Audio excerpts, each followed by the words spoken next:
कैसे हैं आप? Welcome back again in fact technical. आत्मा या स्पिरिट्स ये एक ऐसा टॉपिक है जिस पर ना जाने कब से डिबेट चलती आ रही है कि ये सब सच में होते भी हैं या ये सब बस एक कल्पना है। और साथ में ये भी कि अगर ये स्पिरिट्स और आत्माएं सच में होती हैं तो मौत के बाद किसी भी इंसान के साथ क्या होता है? क्या वो आत्माएं किसी और दुनिया में चली जाती हैं या फिर हमारे बीच में ही हमेशा मौजूद रहती है? और इसी चीज़ को जानने के लिए अलग अलग रिलीजन में अलग अलग रिचुअल किए जाते हैं, जिसमें से एक है नेक्रोमेंसी। ये एक ऐसा रिचुअल है जिसमें किसी भी मरे हुए आदमी या औरत की स्पिरिट को बुलाया जाता है और उससे कुछ सवाल पूछे जाते हैं, क्योंकि माना जाता है कि आत्माएं भूत, भविष्य, वर्तमान सब कुछ देख सकती है। लेकिन ये सुनने में जितना आसान लगता है उतना है नहीं। तो ज़्यादा टाइम ना वेस्ट करते हुए वीडियो को स्टार्ट करते हैं और जानते हैं necromancy the art of rising dead के बारे में।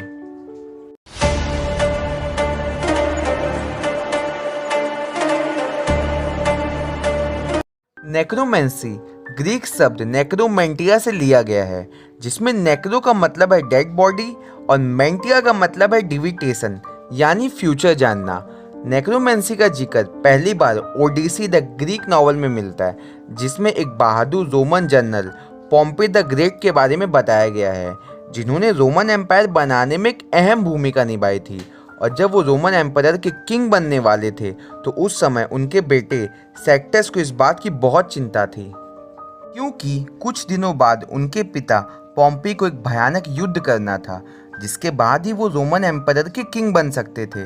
और इसी चिंता के चलते सेक्टस ने भविष्य जानने के लिए एरिक्टो के पास जाने का फैसला लिया। एरिक्टो उस समय की बहुत ही शक्तिशाली विच थी, जो कब्रिस्तान में रहती और कब्रों में सोती और जानवरों को मारकर कच्चा ही खा जाती।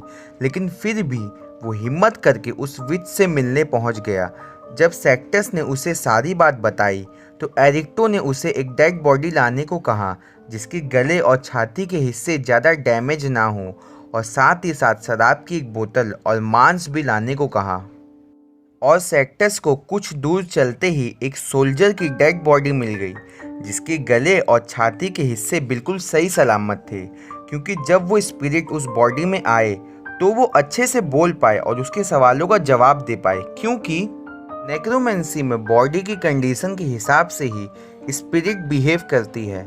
जैसे अगर किसी डेड बॉडी का हाथ टूटा हुआ है तो जब उस आदमी की स्पिरिट उस बॉडी में जाएगी तो वो अपने हाथ को नहीं हिला पाएगा।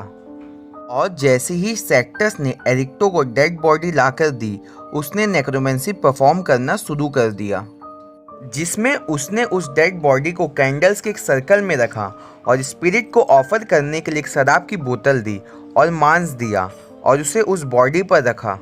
जिसके बाद कुछ मंत्रों को बोलते ही उस सोल्जर की आत्मा उसकी बॉडी में वापस आ गई और सेक्टस के सारे सवालों के जवाब देने लगी और कहा कि तुम्हारे पिता इस जंग में हार जाएंगे और तुम्हारे सारे सोल्जर भी मारे जाएंगे, तो इसीलिए बेहतर यही होगा कि तुम पीछे हट जाओ और हार मान लो।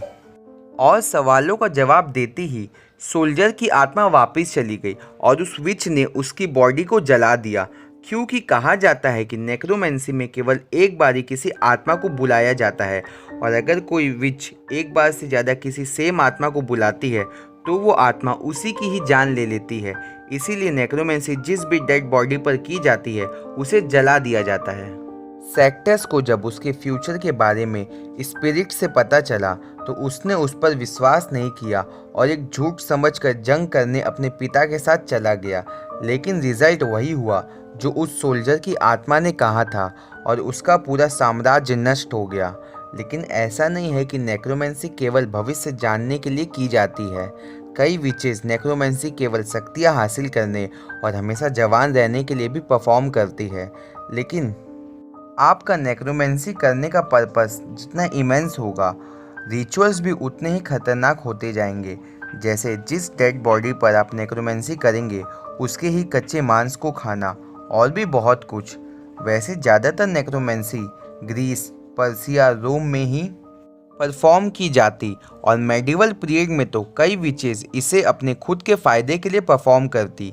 या फिर किसी दूसरे को नुकसान पहुंचाने के लिए, और ये उस समय काफ़ी कॉमन हो चुका था। लेकिन धीरे धीरे जैसे समय बीता, नेक्रोमेंसी करना एक पाप माना जाने लगा, खासकर क्रिश्चियनिटी में, क्योंकि बाइबल में मरी हुई आत्मा को बुलाना और फ्यूचर टेलिंग को एक डार्क मैजिक बताया गया है, क्योंकि ये नेचर के नियमों के खिलाफ है। और ग्रीक एंड रोमन कल्चर में भी इसकी प्रैक्टिस पर रोक लगा दी गई, और फिर भी अगर कोई विच को नेक्रोमेंसी करते हुए देखा जाता तो लोग उसे जिंदा जला देते। लेकिन ऐसा नहीं है कि आज के टाइम में नेक्रोमेंसी पूरे तरीके से गायब हो चुकी है, क्योंकि एफ्रो ब्राज़ीलियन कल्चर में आज भी नेक्रोमेंसी प्रैक्टिस की जाती है। और इन लोगों का मानना है कि स्पिरिट्स दो टाइप की होती है, पोम्पागिरा जो फीमेल स्पिरिट्स को बोला जाता है, और एक्सेस जो मेल स्पिरिट्स को कहा जाता है। और ये स्पिरिट्स अच्छे काम करने के लिए इस्तेमाल किए जाते हैं, तो इसीलिए नेक्रोमेंसी करना गलत नहीं है। ऐसा मेरा मानना नहीं है, बल्कि उन एफ्रो ब्राज़ीलियन लोगों का मानना है। और साथ ही साथ आजकल आत्माओं को बुलाने के लिए आउजा बोर्ड का भी इस्तेमाल किया जाता है, क्योंकि इसमें नेक्रोमेंसी की तरह किसी आदमी की डेड बॉडी की ज़रूरत नहीं है, और ना ही किसी स्ट्रेंज रिचुअल को परफॉर्म करने की। वैसे अगर देखा जाए तो नेक्रोमेंसी दुनिया भर में प्रैक्टिस की जाती है, बस उसके नाम अलग अलग है। जैसे भारत में अघोरी लाशों को अपनी साधना से वापस जिंदा कर देते हैं, जिसे शव साधना कहते हैं, और अगर देखा जाए तो वो भी एक नेक्रोमेंसी ही है, और ये तांत्रिक और अघोरियों के लिए एक आम बात है। वैसे ज़्यादातर हर रिलीजन में नेक्रोमेंसी का इस्तेमाल किसी का बुरा करने या उसे परेशान करने के लिए ही किया गया है, और इतिहास में नेक्रोमेंसी की कई घटनाएं मिलती हैं जिसमें विचेस ने आत्माओं को अपने फ़ायदे के लिए यूज़ किया है।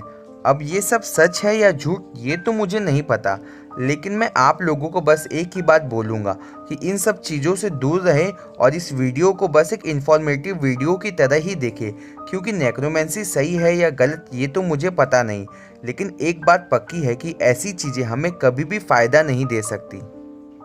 तो दोस्तों, अगर आपको वीडियो पसंद है तो वीडियो को लाइक करें, अपने दोस्तों के साथ शेयर करें, और चैनल को सब्सक्राइब करना ना भूलें। और हमारे चैनल पर भी 5000 सब्सक्राइबर है, तो मैं चाहता हूं आप लोग जल्दी से अपना प्यार और सपोर्ट दिखाएं और हमारे चैनल को 10,000 सब्सक्राइबर तक पहुंचा दें, जिसके बाद मैं Q&A वीडियो रखने वाला हूँ। तो मैं आपको जल्दी मिलता हूँ एक नई वीडियो के साथ, तब तक के लिए गुड बाय।